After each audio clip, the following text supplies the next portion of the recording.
Hello, Aries. Welcome to your reading with me, Cindy. This week, Aries, we are doing a High Priestess week, a very witchy week indeed. We are, my friends. So I haven't done the High Priestess reading in a while. It's a really interesting reading because what we're going to look at is we're going to look at what your strength is. We're going to look at what your, well, actually, I want to call it your superpower. What is your superpower, which is your strength? It's kind of your natural, innate ability to do something. What is your kryptonite, which is your profound weakness? What is your nemesis? It's like that thing that always keeps coming around again, but at the end of the day, it just keeps making you stronger and stronger. And then what is your next assignment? So, my dear witchy high priestess superhero friends, that's what we're going to do. We're going to do it with the Witches Oracle. For those of you, I know people ask, there's a lot of different Witches Oracle decks. So I'll show you. There it is. You can take a look. That's the one that I'm using this week because there's some different ones. I'm also using the Angelarium deck, Heaven and Earth Tarot, and the teeny tiny Everyday Witch. So how this is going to start, my friends, is we're going to start with a Witch's Incantation card. Oracle card. You're going to see which card you get. You got to wait to the end to get your incantation after I do the whole reading. Or you can like scroll. It's not live, right? So let's get started, Aries. Fireball babies. A Witch's Oracle incantation card for you. What do you got? Whoa! I'm telling you. The High Priestess is here. You have the Raven. Very powerful messenger energy coming through. Wow. And then you have the Pentagram, Mortar and Pestle at the bottom. Yeah, Pentagram, Mortar and Pestle, Unicorn, and Owl. So the Owl to me is also... Wow, these cards are a little bit wild. These cards... The Owl is also a messenger for me. It's a very rare messenger. So it's when it's seen, it's something very unusual, which is kind of funny because the unicorn is sitting with that too. And the unicorn is kind of like that whole debate. Does magic really exist? Is that magical? Is it not magical? I feel like there's something perhaps quite with the pentagram and the mortar and pestle, like you were using some ingredients in life here to create some sort of reality for yourself based upon perhaps some sort of rare magic. So let's go. Let's start with the Angelarium deck. What is your superpower? What is your kryptonite, your nemesis, and your next assignment?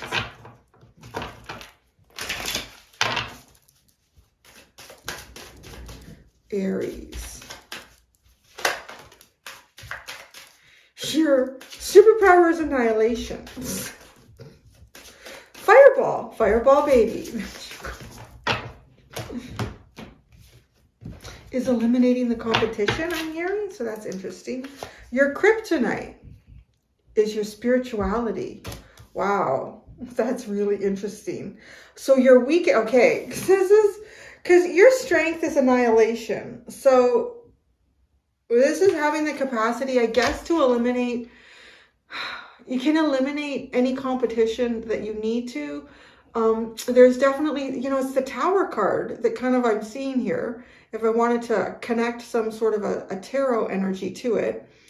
And the tarot card of the Tower is Mars. So you do share that with Scorpio. So I'm also getting like death and rebirth here with that, like breaking something down to rebuild it. But the spirituality is the weakness. So it's almost, I want to say in some ways, this actually seems to kind of balance it out a little bit. Because if you have this as a superpower, annihilation, like you could just destroy something if you wanted to, but it's almost like you have a deeper spiritual aspect to yourself that holds you back from doing that. I want to say this is actually a pretty, it seems like a healthy balance, unless maybe one of them becomes a little more prominent than the other. If they're both balanced here, I feel like it's kind of having a consciousness, like having some sort of power to be able to do things and destroy and take apart. But you have a deeper conscious calling here that prevents you from doing that. Now, what's your nemesis? This is the kind of thing that shows up all the time. And it shows up kind of when you're like, I really don't need this right now. It's, you know, it's like when Spider-Man is just overwhelmed with everything and then someone else shows, and it's like, why do you always come at the worst moment? It's like that energy, right? But it pushes you to be able to do something you didn't think you could do. So every time you meet the nemesis, you end up stronger than you were before you met the nemesis. Oh, the Angel of Flame. That's interesting because that's very fire. Very, very fire energy. So I want to say, you know, with Aries, yes, you could be known for having a temper, Mars. You can be known for having a temper. You can be known for getting a little bit hot under the collar. You can be known for becoming explosive quite quickly and suddenly, but then the flame dies down. That's the one thing about Aries. Like, all right, let's go have lunch. Okay, so when you look at this, now the Nemesis, the Annihilation, you could just explode into a fireball baby, and you could annihilate everything. Like it's Aries, I see as like the lava in the volcano. It even kind of looks like that. It's like the volcano's gone off. Guess who comes flying out of it? Aries. Aries comes flying out of the volcano.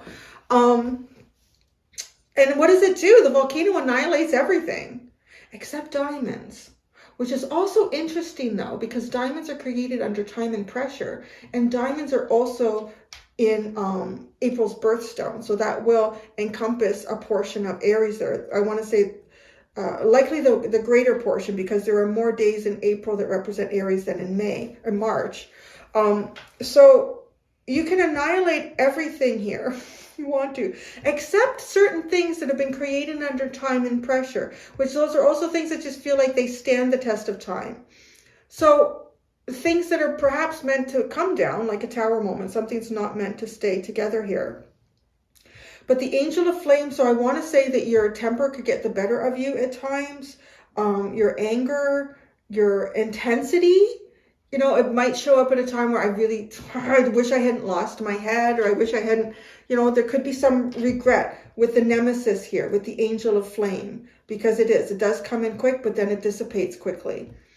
So this weakness that you have is, I want to say, also what's coming in for me is the strongest thing to develop in this lifetime for you, because it feels like what could keep a really nice balance between your strength and your nemesis.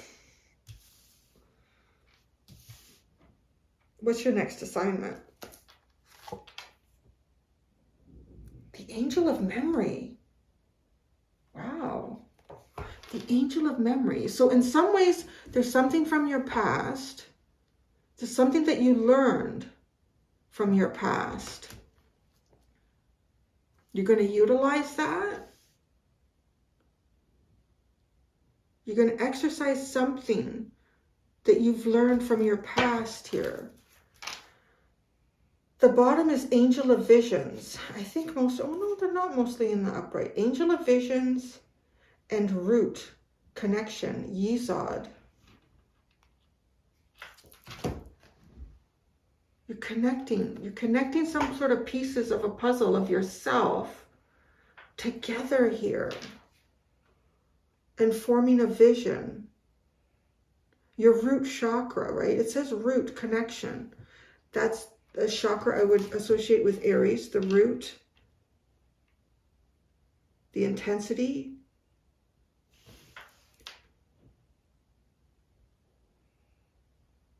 I think we need to pull out the tarot.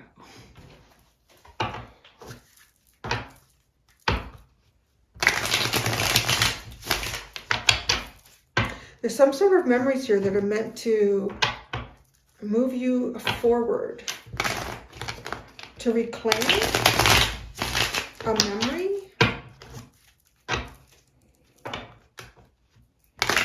to utilize a past lesson. Don't mind me, I'm new. Don't mind me, I'm new. try that again. I think these cards are telling me they want to be shuffled in the other direction.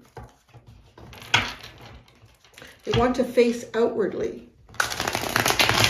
And so they did. All right. I'm also changing this. Typically, I would put 3 cards. I would either put 1 or 3 down. I'm putting 2. I'm putting 2 down for each one of these areas.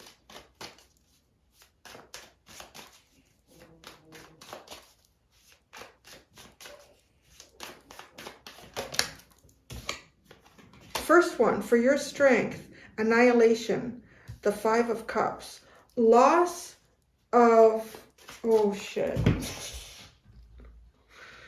Oh Lord, damn me. Loss and pleasure. Here we go. Loss and pleasure, annihilating perhaps things that are disappointing, things that do not fulfill emotionally. Perhaps eliminating unhappy emotions. Wow, the 8 of Swords. Okay, that's really profound because this is like removing emotions that keep you blinded. Removing blinding emotions. And these emotions are connected to like sad feelings, feelings of sadness, feelings of no pleasure here in something, no pleasure in life. So you have your strength is to lift yourself up again after being in a dark place, after being unhappy, depressed. Now this 8 of Swords is called shortened force. So it's like, if I want to think of that, like shortened force, it's as if you had momentum and then it died off. The momentum stopped.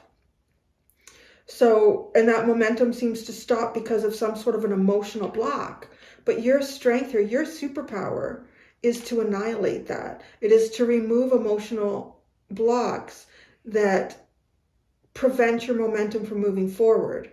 So your nemesis, right, is the angel of flame, which the nemesis kind of feels like it shows up and like, damn it, this is going to be, but that's what gets it going again. So in some ways, when something triggers you or something upsets you, there's the annihilation. The drive, the passion, the ferocity. This is a very, I want to say a very raw type of energy reading. So I didn't know how these would go. I don't know if this will go like the whole week or it's just like really like specifically for you, Aries. And everyone else's will be a little bit different. So let's see. So your kryptonite, your weakness is the crown spirituality. And it's interesting, right? Because I've been looking at the crown and the angel of flame, like he doesn't have a head. It's just on fire. So the weakness is definitely to balance what is your strength to push through difficult times. It is to continue to have control over, I want to say, what is a base emotion element of Aries. But it's like a primal instinct. Primal instinct is important. I don't know if at any point in evolution we remove all of our primal instincts, we would probably succumb to many things. Like we need to have reflexes. We need to have sixth sense. We need to have these things. So let's see what we pull out. For spirituality, you have the Ace of Pentacles. Wow, you have the Knight of Swords. Because the Knight of Swords is so quick of the mind and moving, that, right, the shortened force. Okay, there's 2 ways to look at this. Give me a second here. Because the weakness, yes, the weakness is the impulses of the mind, the kryptonite, the Ace of Pentacles. But this is like something that's shining through from the heavens, which, you know, feels like the crown and spirituality.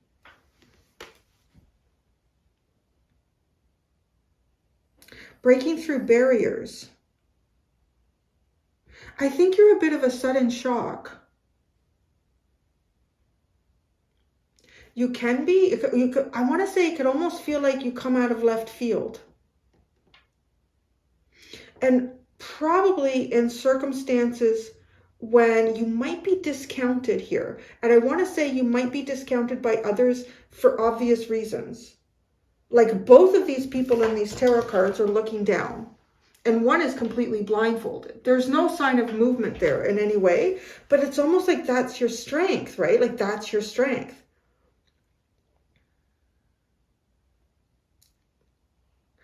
I want to say too, if you deal with people that want to kick you when you're down, it's probably the dumbest thing they could possibly do. Because you won't cower in that. This is when the kryptonite, right? That's the kryptonite. The Nemesis comes in.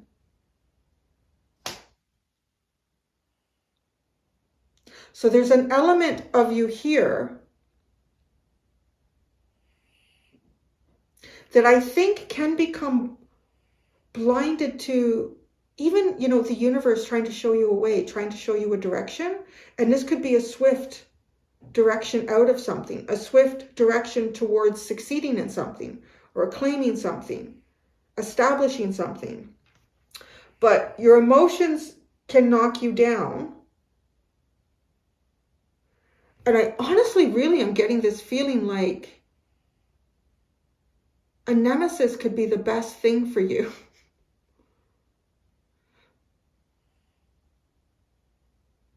So let's look at the Nemesis. Ooh, the High Priestess. On the Moon. Oh my gosh. Okay, that is very powerful. Okay, I want to say we're going to continue on like this when you're down and out, or you're discounted and anyone moves in to take advantage of that. I feel like anyone who moves in to take advantage of that is being guided by spirit to poke the hornet's nest. It's like, because this is a weakness here. This is kryptonite for some reason. That a direct course, it's almost like the hard way. In some way here, I'm also reading like the harder way to get there is the way that Aries does it. Because the universe will come in and even say to you, look, there's no reason to second guess this. Charge right ahead for this. No. No, I don't know why. I don't know why, like, I'm picking that up for you, but the obvious is not the answer for you. The struggle is. So that's then how the universe communicates to you. It produces a nemesis. It produces something that is going to piss you right the hell off, and you're going to brush yourself off, and you're going to stand up and roar. With the High Priestess and the Moon, it feels like it is this continued divine guidance that comes in for you. It is the volcano, right? It just sits there and it sits there. Volcanoes are not erupting all the time. If they would, well, they probably were at some point in Earth's creation, but not anymore. But then when they do erupt, they create new land and they release pressure and heat and tension. Your next assignment, the Angel of Memory. So that's beautiful. You have the Emperor, who you are. Fierce, staunch, the Emperor. And this is the, look how, the Nine of Pentacles. Wow, who you are. You are an uncontrollable force, to remember this. You are strong and powerful in a very singular manner here. If there's something, because this is like a memory of you in some sort of, it's called material gain, the Nine of Pentacles too. And the Nine of Pentacles is a very well established, perhaps very monetarily comfortable, but it is, I like to just call it my Nine of Pentacles and my Nine of Cups. Both of them have to do with sovereignty because they're singular.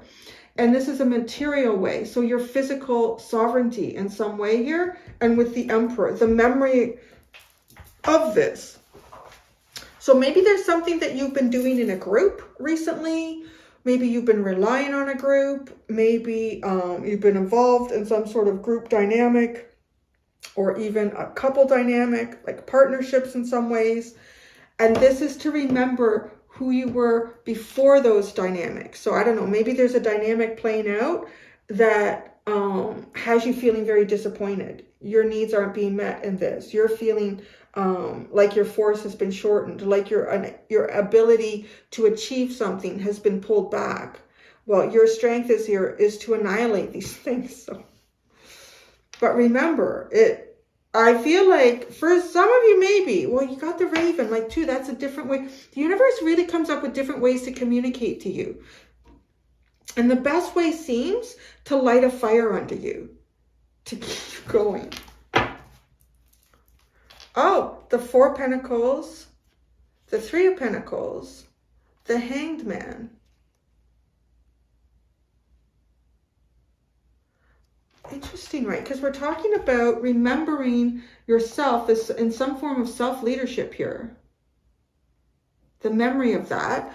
And the Four of Pentacles and the Three of Pentacles and the Hanged Man, it almost feels as if like a different perspective. Oh, what the hell? I literally, if that wasn't a raven, it was the biggest crow I've ever seen. Just flew by. Kind of interesting. Actually, the crows have been coming in lately.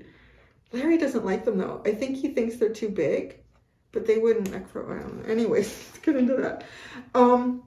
That's kind of profound. I mean, you have the raven here right now. So,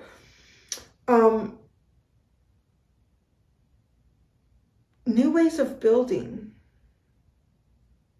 I think this is learning lessons too about working with others.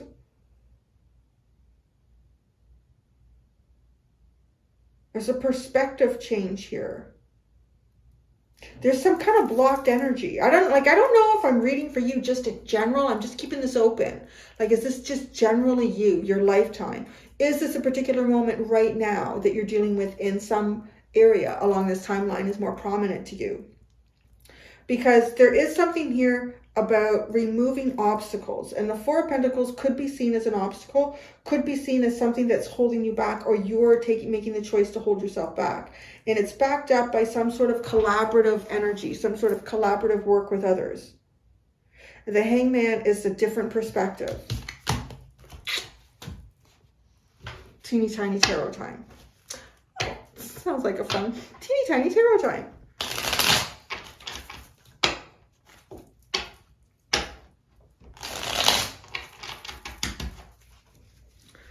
Loss of pleasure, the Five of Cups, your strength.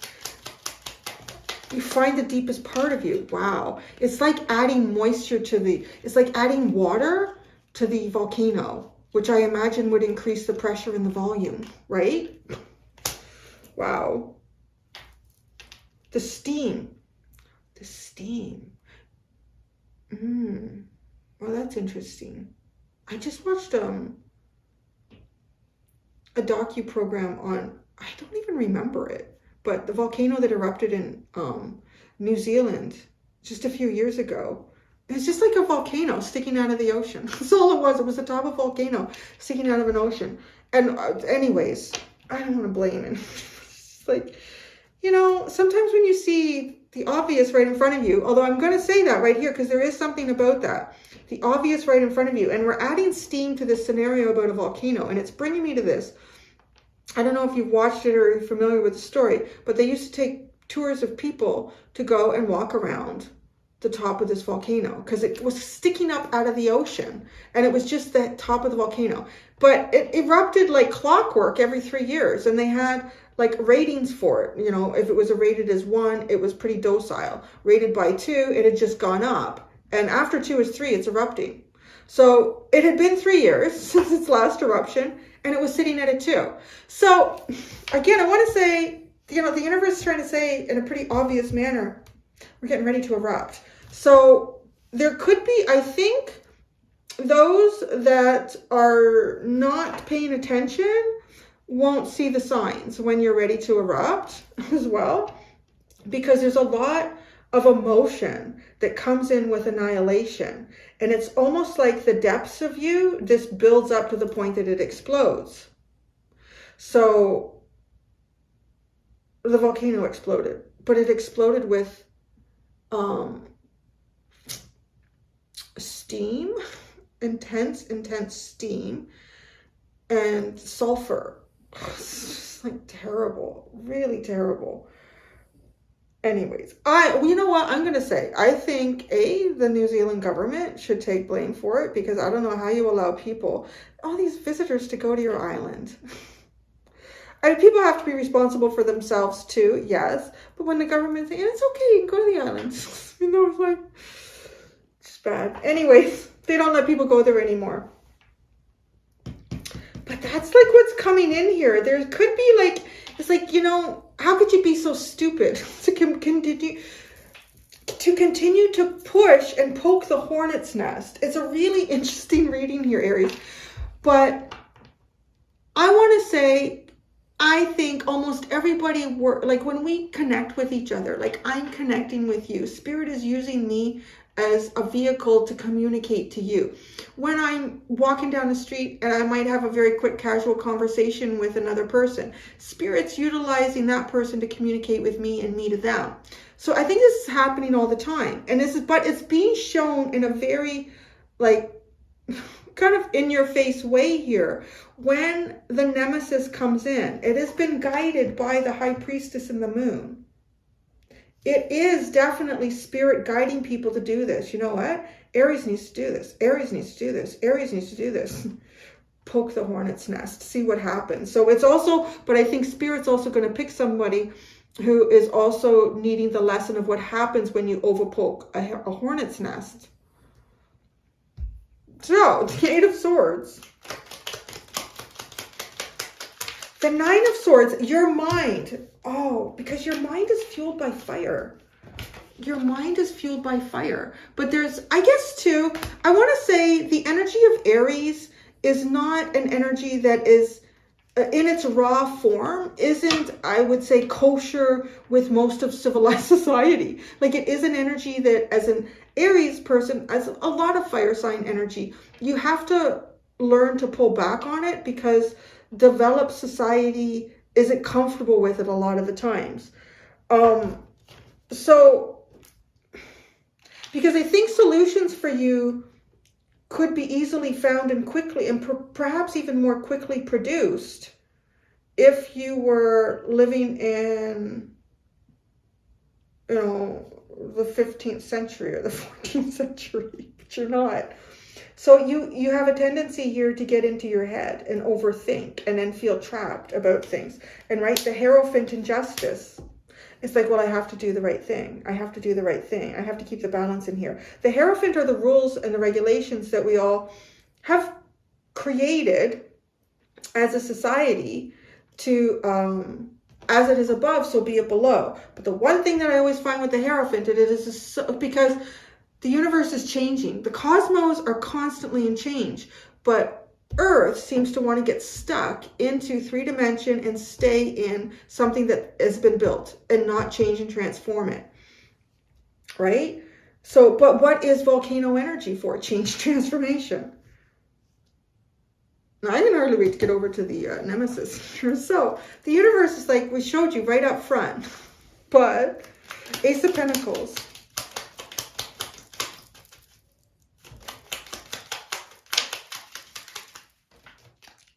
The Six of Pentacles. Wow, there's a very balanced solution here. The Knight of Swords. The Chariot and the Page of Cups. But this person in the chariot and the car is like, which way do I go? What do I do? There's something here about overthinking, Aries, because I feel like you have been conditioned and brought up and programmed. I want to say probably in most societies, depending on, you know, who's reading this from what country, to really control and not utilize the eruption that can come out of you because it is acting before thinking. So it is about producing that balance, right? So the High Priestess comes in as your nemesis. It makes you stronger. The Five of Pentacles. The Moon. It is kind of like backed into a corner. Temperance. Backed into a corner for a prolonged period of time.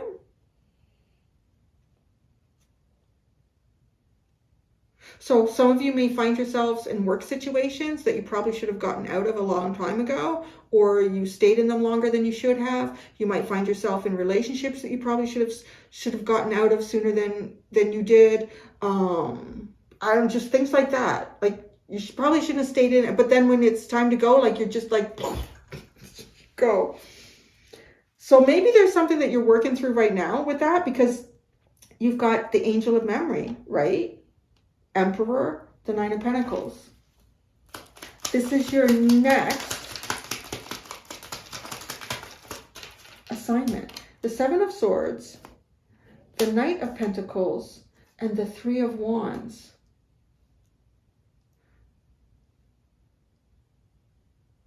It's just with the Seven of Swords, it feels like a part of you that's been hidden. Like this very independent and strong self-will. The Knight of Pentacles and the Three of Wands. Utilizing this as your force forward. Making this energy practical. And I don't know what comes in after the Three of Wands, but it is something coming in. Maybe you're coming in. Maybe you're going to end up in a scenario or a situation that's being manifested ahead for you. And at the bottom, while we have the Death card, it kind of feels like I said, right? Like the Tower. It's that Mars energy. Could be Scorpio, could be Aries. So Death and the Seven of Pentacles. A rebirth. Are you ready for your Raven message? Where's the oh, it's over here. Here, I put a card on it. All right, so I'm going to read to you the meaning of the Raven in this deck, yada, yada, yada. And then I'm going to give you the incantation. I'm going to read the incantation once, unless I mess it up. But the incantation I always find is most powerful if you repeat it 3 times. So Raven.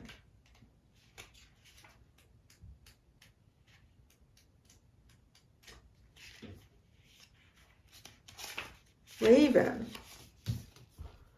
Ravens are commonly associated with bad omens, tidings of death, sorrow, and destruction. But a great deal of ancient symbolism associated with this bird is positive. Yes. The raven is thought to be the most prophetic of all birds, and its intelligence is said to be quite high. It is symbolic of mind, thought, and wisdom. Ravens are often seen as messengers between heaven and earth, and they are believed to carry messages back and forth from a higher plane. I mean, isn't that quite significant? Because we're talking about that, like the universe, the heavens, the ethereal, trying to speak to you. The meaning. It is important that you hear the cry of the raven and open up your mind to the world on the other side of the veil.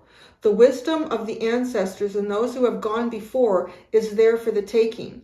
If you just take the time to listen to what they have to say, let them know they are not forgotten, and embrace the knowledge they will offer. Let's just stop right there, because what's your next assignment is memory. That is crazy. I'm going to say that again. Let them know they are not forgotten, and embrace the knowledge they will offer. Just ask them a question and listen carefully for the answer. It will pop into your head. Boy, do you have ancestors, ancestor energy on the other side that is at this time, when you're getting this reading, really wanting to talk to you. This could even be, I wonder if there's someone else, like an emperor type figure. Like this could be a fatherly figure, some sort of a leader, someone who was a leader in your life at some point as well. Okay, the incantation. My ears are open, so please do speak. It's your ancient wisdom I do seek. I give thanks to you on bended knee, because if there were no you, there would be no me. That's beautiful. It's going to be a good week. I'm going to have fun with these. I like that reading. Okay, Aries. We're going to go to the extended readings. In the extended, I'm going to look at what from your past still pulls on you. What from your future is pushing on you to get you moving forward. How this push and pull affects you. And then how to allow all things to flow. So thank you so much, Aries. Until next time, do be gentle with yourselves. Bye.